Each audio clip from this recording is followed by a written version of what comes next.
Before we begin, please take a moment to subscribe to this channel and hit that notification bell.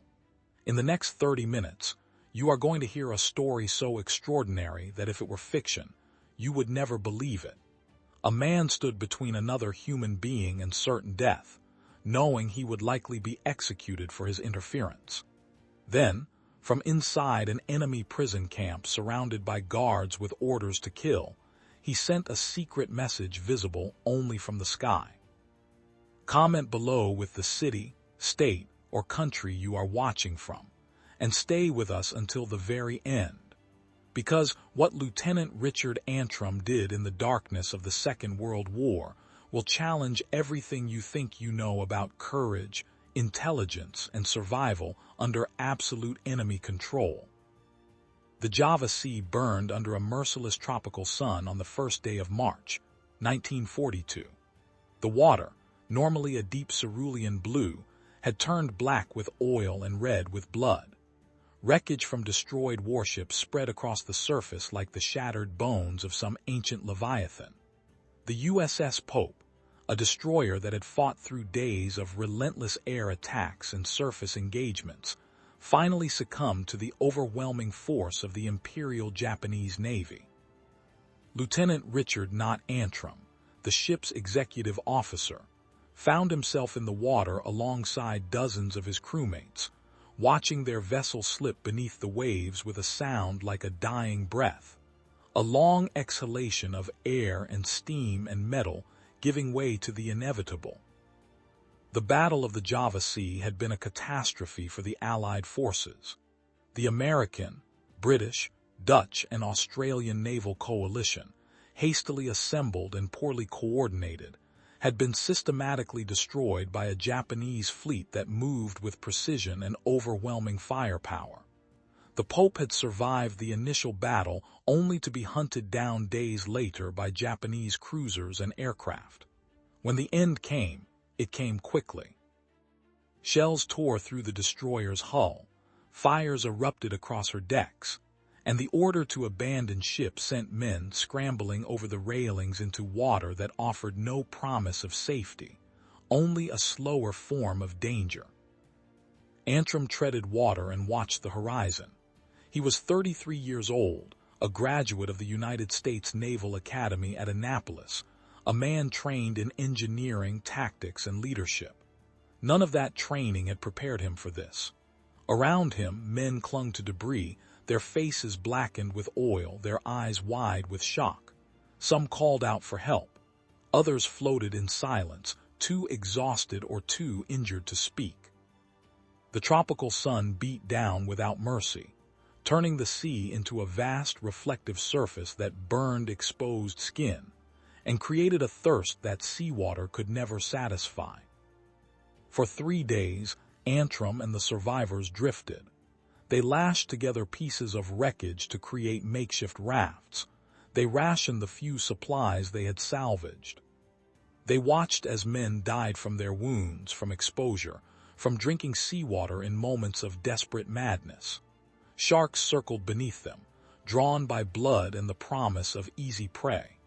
At night, the temperature dropped and men shivered violently, their bodies unable to regulate heat after hours in the water. During the day, the sun returned to continue its work of dehydration and delirium. Antrim kept himself focused on immediate problems. He organized the survivors, rationed water, kept men talking to prevent them from slipping into unconscious despair. He had been wounded during the attack, shrapnel from an explosion cutting into his body, but he pushed the pain into a distant part of his mind where it could not interfere with what needed to be done. Leadership in such moments is not about grand speeches or dramatic gestures. It is about staying present when every instinct screams to retreat into yourself, about making small decisions correctly when there are no good options, only gradations of bad ones. On the third day, a Japanese destroyer appeared on the horizon. Some of the survivors felt a moment of relief. Rescue, even by the enemy, seemed preferable to death by exposure. Others understood what capture might mean. The Japanese military did not have a reputation for treating prisoners with Geneva Convention courtesies. Still, when the destroyer came alongside and lowered cargo nets, the survivors climbed aboard. They had no choice. The alternative was the sea, and the sea had already claimed too many. The Japanese sailors looked down at the bedraggled Americans with expressions ranging from curiosity to contempt. The prisoners were stripped of their remaining possessions, given minimal medical treatment, and herded below decks into cramped compartments that smelled of diesel fuel and rust. Antrim found himself in darkness, packed among men who had been his crew, listening to the thrum of the ship's engines and wondering what would come next. They were taken first to Java, then transferred to another vessel, and finally transported to Macassar on the island of Celebes. The journey took weeks. Food was scarce, water was rationed to amounts barely sufficient to sustain life, and medical care was non-existent. Men with untreated wounds developed infections that spread through their bodies with methodical cruelty. Some died during the voyage. Their bodies were disposed of without ceremony, committed to the sea as if they had never existed. Macassar prison camp was a place designed to break human beings. It held approximately 2,700 Allied prisoners, a mix of Dutch, British, Australian, and American servicemen captured during the Japanese conquest of the Dutch East Indies. The camp consisted of crude barracks built from bamboo and thatch, surrounded by barbed wire and guard towers manned by soldiers with orders to shoot anyone who approached the perimeter. The ground was dirt that turned to mud during the frequent tropical rains. Sanitation was primitive. Diseases spread with terrifying speed. The guards were members of the Imperial Japanese Army, trained in a military culture that viewed surrender as the ultimate dishonor. To them, the prisoners were not men who had fought bravely and been overwhelmed by superior force. They were cowards who had chosen captivity over death, creatures beneath contempt. This belief manifested in daily humiliations, arbitrary punishments, and sudden explosions of violence that could be triggered by the smallest perceived infraction, or by nothing at all except a guard's bad mood. Antrim watched and learned. He observed the patterns of camp life, the personalities of individual guards, the times of day when danger was highest. He saw that some guards were merely indifferent, going through the motions of their duties without particular malice. Others seemed to take genuine pleasure in cruelty, as if the power they held over defenseless men satisfied some deep psychological need. The most dangerous were those who were unpredictable, whose moods shifted without warning from sullen boredom to explosive rage. Food in the camp consisted primarily of rice, usually contaminated with insects and bits of hull that cut the inside of your mouth when you chewed. Sometimes there was a thin vegetable soup, watery and nearly devoid of nutrients. Men grew gaunt. Their ribs became visible beneath skin that took on a grayish pallor. Diseases flourished in such conditions. Dysentery swept through the barracks regularly, leaving men too weak to stand, emptying their bodies of fluids they could not replace. Malaria came in waves, bringing fever dreams and convulsions. Beriberi caused limbs to swell grotesquely, nerves to misfire, hearts to struggle.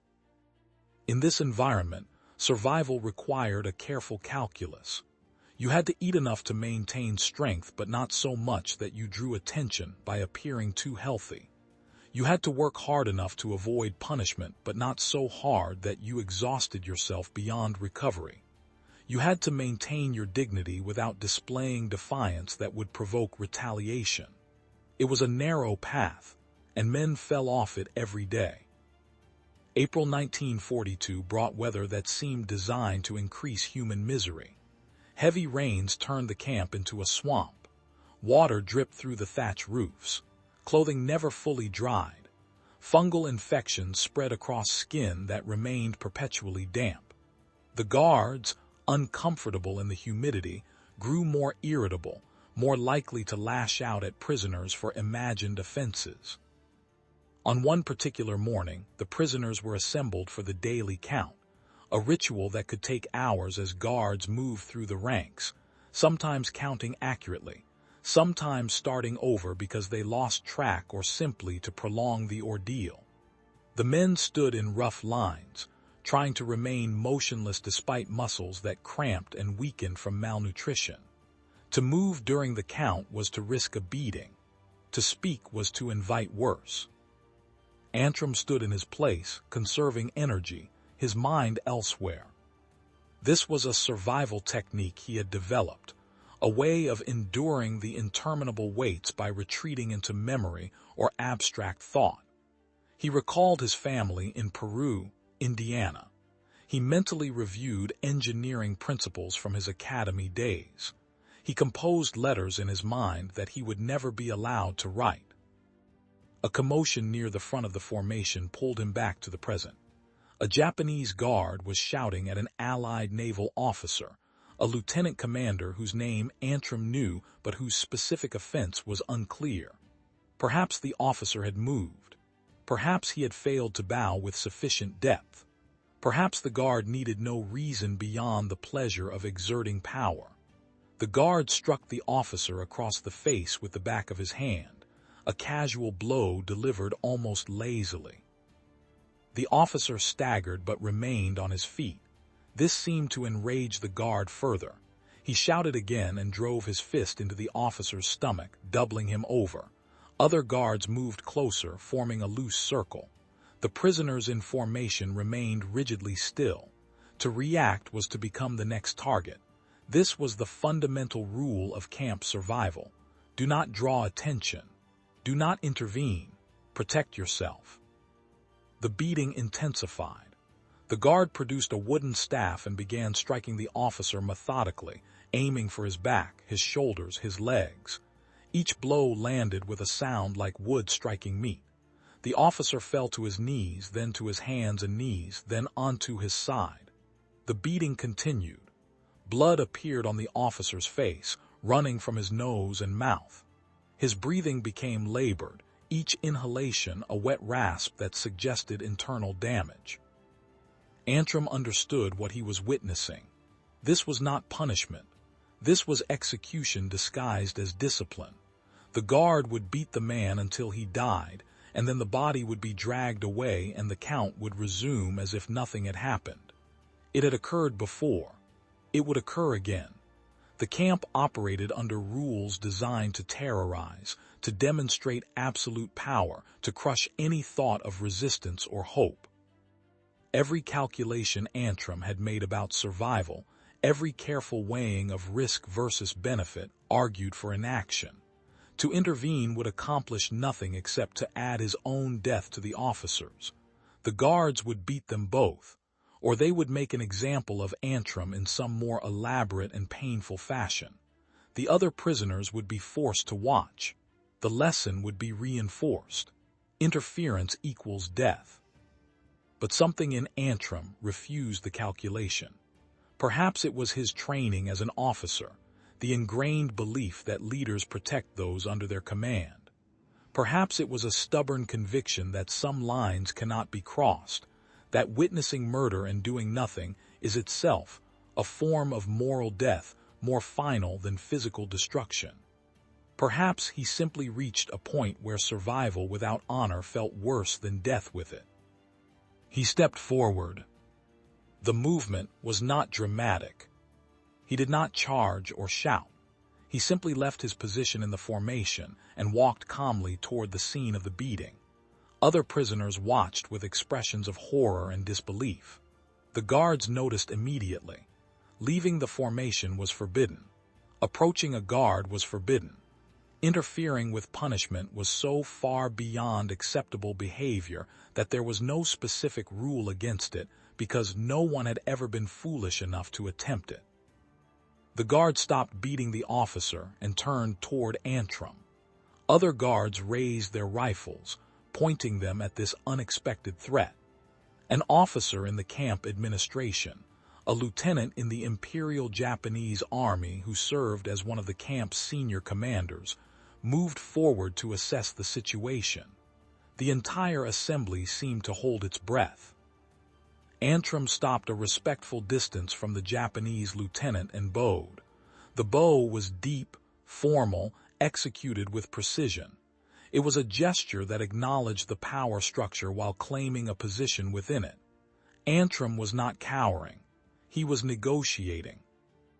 In careful, deliberate English, knowing that the Japanese officer understood at least some of the language Antrim spoke. His voice was calm, almost conversational. He pointed out that the officer on the ground was clearly incapable of withstanding further punishment.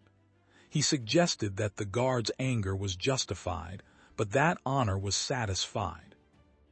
Then, in a tone that suggested he was offering a reasonable solution to a practical problem, he proposed that if additional punishment was required, he himself would accept it in the fallen officer's place.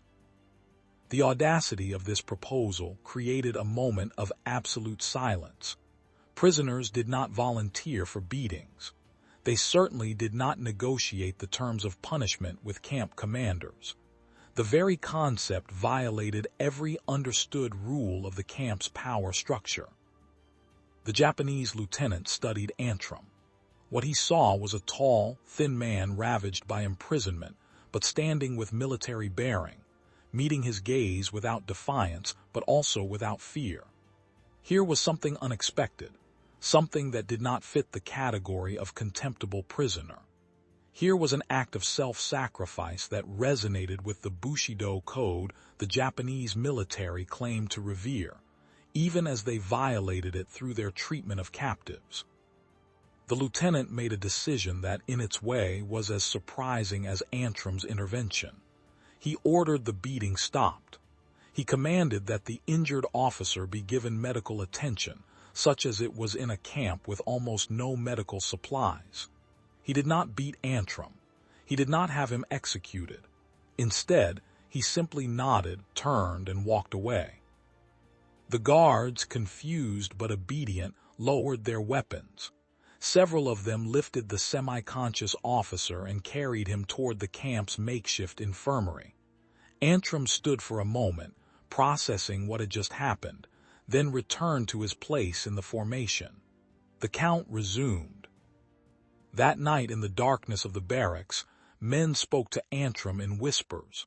They told him he was insane. They told him he was the bravest man they had ever seen. They told him he should never do anything like that again. He listened and said little. He had acted on instinct and principle, not with any expectation of success. That it had worked seemed almost miraculous, but he knew better than to assume the camp had fundamentally changed. What had happened was an anomaly, a brief crack in the system. The system remained intact. Yet something did shift. Word of the incident spread through the camp with the speed that only oral communication in confined spaces can achieve. Prisoners who had not witnessed it heard detailed accounts from those who had. The story grew slightly with each retelling, but its core remained unchanged. An American officer had stepped forward to save a dying man, had offered himself in exchange, and had somehow survived. In a place designed to extinguish hope, the story became a small flame that men could warm themselves by. The Japanese command also took note. Antrim found himself assigned to a work detail that was grueling but less arbitrary than some. He was occasionally called to translate or to serve as an intermediary between the prisoners and the guards. The Japanese seemed to recognize that maintaining order in a camp of nearly 3,000 prisoners required some level of cooperation from prisoner leadership. Antrim, by his act of courage, had inadvertently positioned himself as such a leader. The weeks turned into months. The war in the Pacific continued far beyond the barbed wire perimeter. Prisoners heard occasional rumors, filtered through guards who let slip information or through new captives brought in from other battles. The news was consistently bad from the Allied perspective. Japan controlled vast territories across Southeast Asia and the Pacific. The idea of liberation seemed distant, almost theoretical. In July 1942, Antrim was assigned to supervise a work detail with a specific purpose. The camp commanders, aware that Allied bombers were beginning operations in the region, wanted defensive preparations. Prisoners were ordered to dig slit trenches throughout the camp, shallow excavations where guards and prisoners could take cover during air raids. The work was exhausting, done with inadequate tools in soil that was either rock-hard or waterlogged depending on recent rainfall. Men dug until their hands bled, then dug some more. Antrim understood immediately that this work detail presented an opportunity unlike any he had encountered. The trenches were being dug across the entire camp in a pattern determined by him, subject to approval by Japanese engineers who cared primarily that the trenches provided adequate coverage and drainage. The engineers were competent at their specialty, but not particularly creative thinkers. They reviewed Antrim's proposed layouts, verified that they met functional requirements, and approved them without deep consideration of the overall pattern. What Antrim was creating, trench by trench, was a message. When viewed from ground level, the excavations appeared random, following the contours of the camp and the placement of buildings. From the air, however, the trenches formed letters, enormous letters, letters that spelled out United States. The execution required extraordinary care. The message had to be large enough to be visible from reconnaissance altitude, but subtle enough that no one on the ground would recognize it. Each trench segment had to serve its ostensible defensive purpose while also functioning as part of a letter. The spacing had to be precise. Too close and the letters would blur together. Too far and they would not read as words. Antrim worked on the design in his mind, visualizing the camp from above, calculating distances and angles. He could not write anything down.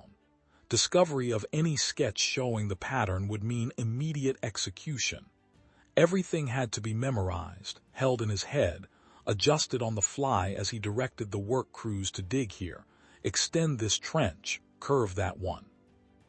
The prisoners doing the digging had no idea they were creating a message. They simply followed Antrim's instructions, moving dirt, shoring up walls, connecting segments. If they wondered why certain trenches took odd angles or why some areas seemed over-engineered with coverage, they did not ask. Asking questions drew attention, and attention was dangerous. The Japanese engineers inspected the work periodically. They walked the camp with Antrim, examined trenches, offered technical critiques. They noted good drainage here, suggested reinforcement there. They never climbed to a high point and looked down at the overall pattern. Why would they? They were looking at trenches, not artwork. It took weeks to complete. The work detail moved from section to section, digging, shoring, connecting. Men collapsed from heat exhaustion and were replaced by others. Guards grew impatient with the slow pace and occasionally beat workers to encourage speed. Through it all, Antrim maintained the pattern, making subtle adjustments to preserve the letters while accommodating the reality of men too weak to dig straight lines or soil too rocky to excavate as planned. When the last trench was completed and the work detail was disbanded, Antrim felt a satisfaction that was immediately tempered by uncertainty. He had created the message, but there was no guarantee anyone would see it. Allied reconnaissance flights over the region were rare and dangerous. Even if a plane photographed the camp, there was no assurance that intelligence analysts would notice the pattern or understand its significance. The entire effort might amount to nothing more than a gesture, meaningful only to Antrim himself as a private act of resistance. Time passed. The war ground on. In October 1943, more than a year after the trenches were completed, an Allied reconnaissance aircraft flew over Macassar. The pilot was not looking for messages in prison camps. He was photographing Japanese military installations, identifying targets for future bombing raids. The prison camp appeared in his photographs as one structure among many, notable primarily because intelligence analysts wanted to avoid hitting it. An intelligence officer examining the photographs noticed something odd about the camp's trench system. The pattern seemed too regular, almost architectural. He looked more closely, adjusting the angle of viewing, and the letters resolved into clarity. United States. Someone in that camp had sent a message. The discovery created immediate action. The camp was removed from all bombing target lists. The information was classified at the highest level. If the Japanese discovered that their prisoners had successfully communicated with Allied forces, the consequences for everyone in the camp would be catastrophic. The intelligence value of knowing the camp's location and its continued operation outweighed any benefit of publicly acknowledging the signal. Antrim never knew his message had been received. He continued his survival routine, the daily grind of counting, working, avoiding beatings, enduring disease, watching men die. The camp population fluctuated as prisoners were transferred, as new captives arrived, as death claimed its regular quota. The war news that filtered in remained frustratingly vague and contradictory. By 1944, conditions in the camp had deteriorated further. Food supplies became more erratic as Allied submarines interdicted Japanese shipping.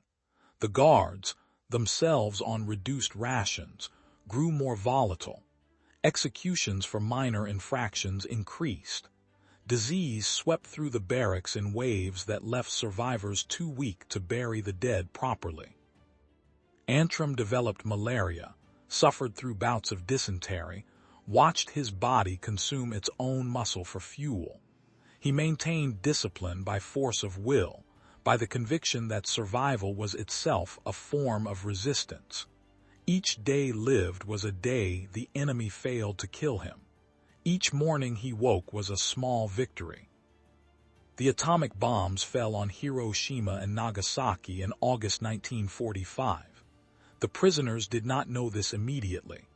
What they noticed was a change in the guards' behavior, a nervousness, hurried conferences, a reduction in the usual casual violence. Rumors spread that something significant had happened in the broader war, but rumors in prison camps are unreliable currency. On August 15th, Japan surrendered unconditionally. The guards at Macassar received orders to cease hostilities and prepare for Allied occupation. They informed the senior prisoner officers, who informed the camp population. Men wept. Men laughed. Men simply stared, unable to process the information after 3.5 years of captivity. Liberation did not come immediately. It took weeks for Allied forces to reach Macassar, to establish control, to begin the complex process of repatriating thousands of prisoners from dozens of camps across the former Japanese territories. Antrim waited with patience born of long practice. He had survived this long. A few more weeks would not break him now. When American ships finally arrived and the prisoners were taken aboard, many could barely walk. They were living skeletons, their bodies ravaged by starvation and disease, their eyes carrying the weight of everything they had witnessed and endured. Medical personnel worked frantically to stabilize the worst cases, to provide nutrition carefully so that systems too damaged by prolonged malnutrition would not be overwhelmed by sudden abundance. Antrim was transported back to the United States for medical treatment and debriefing. He spent months recovering, regaining weight, dealing with tropical diseases that required ongoing medication. He wrote reports about his capture, imprisonment, and the conditions in Macassar camp. He did not mention the trenches. That detail seemed minor in the context of 3.5 years of imprisonment, a private act of defiance that had no visible result. It was during these debriefings that he learned about the incident in April 1942, the officer he had saved. The story had been documented by multiple witnesses, had been included in official reports. The Navy Department was reviewing cases of extraordinary valor during the war, considering awards and commendations. Antrim's intervention met every criterion for the nation's highest military honor. In January 1947, President Harry S. Truman awarded Lieutenant Commander Richard "Not" Antrim the Medal of Honor. The citation described his conspicuous gallantry and intrepidity at the risk of his life above and beyond the call of duty, in intervening to save a fellow officer from certain death. The ceremony took place in the White House with Antrim's family present, with surviving crew members from the Pope in attendance, with Navy officials who wanted to honor a man whose courage under impossible circumstances exemplified the service's highest values. Antrim accepted the medal with characteristic modesty. He insisted that he had simply done what any officer should do, that the real heroes were the men who had died, that he had survived through luck as much as anything else. This humility was genuine but incomplete. What he had done in that camp required more than luck. It required moral courage of a kind that most human beings never have to summon, a willingness to sacrifice himself for principle, when every rational calculation argued for self-preservation. The story of the trenches emerged years later, after reconnaissance photographs were declassified, and researchers examining prisoner of war records noticed the connection. The images showed the camp in sharp detail, and the letters were unmistakable once you knew to look for them. Intelligence analysts confirmed that the pattern had been recognized in 1943, that it had influenced bombing planning, that it had potentially saved hundreds of lives. Antrim, by then a rear admiral, was asked about the trenches. He confirmed the story, explaining the reasoning and the execution with the precision of an engineer describing a technical problem. He did not dramatize it. He presented it as a logical response to an opportunity, a way to communicate information that might prove useful. That it had worked was gratifying. That it had saved lives was profoundly meaningful. But he had undertaken it without any guarantee of success, driven by the need to do something, to refuse total passivity in the face of captivity.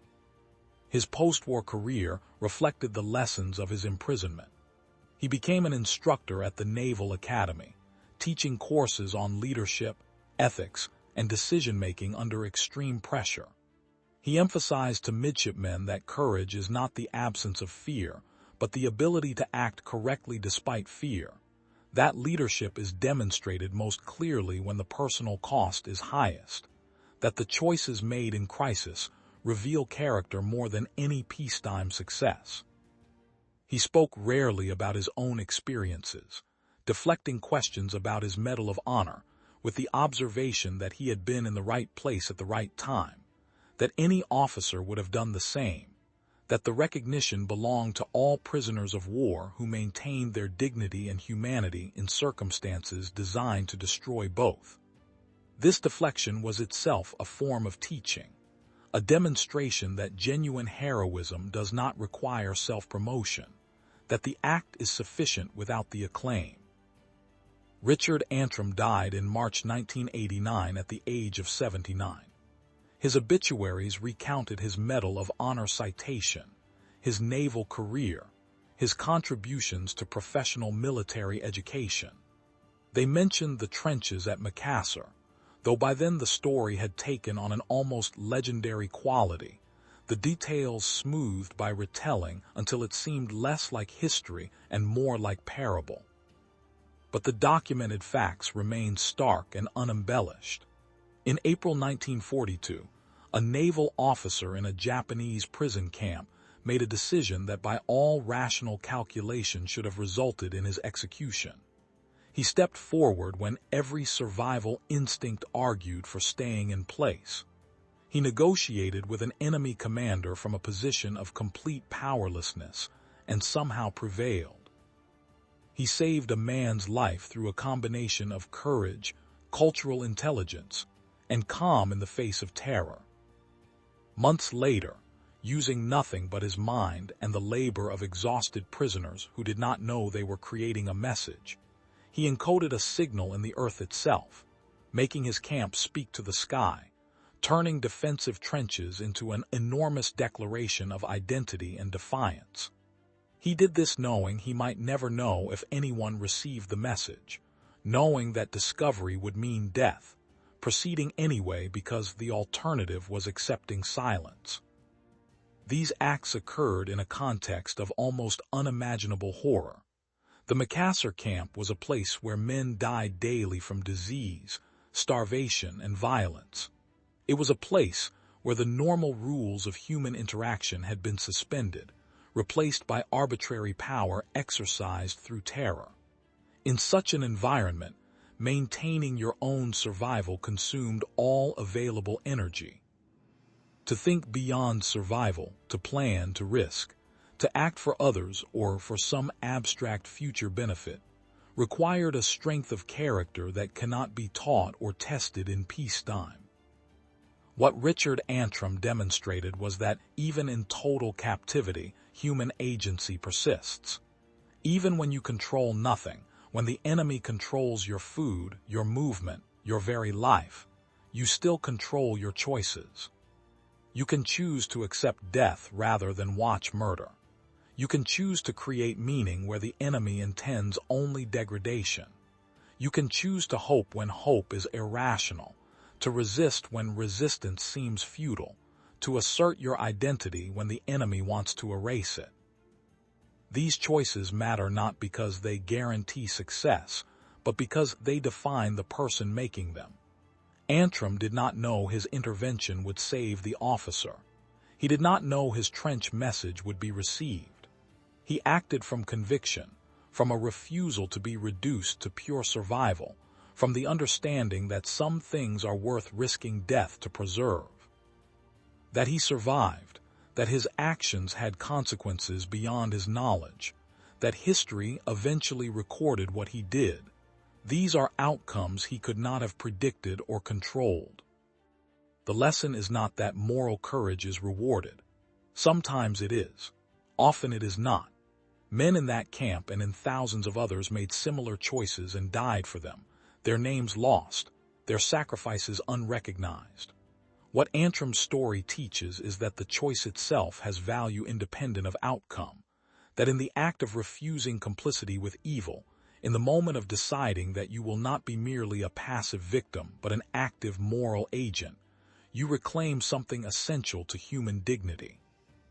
This is why his story matters beyond its historical particulars. We do not live in prison camps. Most of us will never face choices with such extreme stakes, but we face choices nonetheless, moments when doing the right thing carries cost, when speaking up risks consequences, when the easier path is silence or complicity.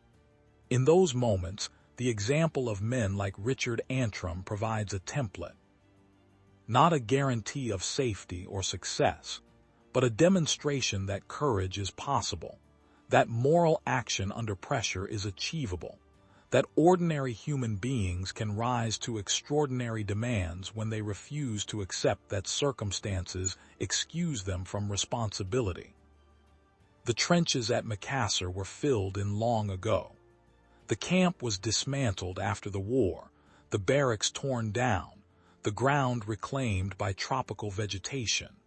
Nothing visible remains of the place where nearly 3,000 men endured years of captivity. But the photographs survive in archives, showing clearly the letters carved into the earth United States, a message from the depths of imprisonment to the freedom of the sky, proof that even in darkness, the human impulse to communicate, to assert identity, to hope, cannot be fully extinguished. If you found this story meaningful, please subscribe to this channel and click the like button.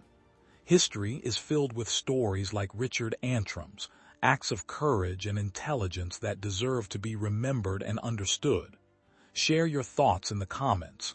What do you think about the choices Antrim made? Would you have had the courage to step forward? And let us know where you are watching from, what city, state, or country. These stories belong to all of us, regardless of where we live or what flag we salute. They remind us of what human beings are capable of when tested, and in remembering them, we prepare ourselves for our own tests, whatever form they may take.